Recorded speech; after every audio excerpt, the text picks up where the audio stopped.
নমস্কাৰ।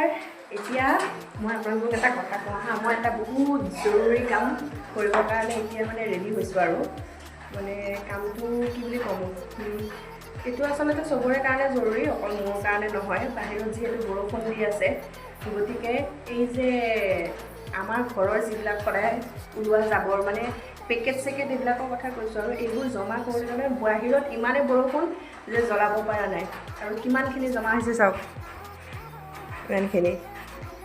আৰু এতিয়া সেইখিনি মই এতিয়া জ্বলাবৰ কাৰণে এটা বুদ্ধি কৰিছোঁ। ক'ত জ্বলাম জানেনে? এই যে চাওক,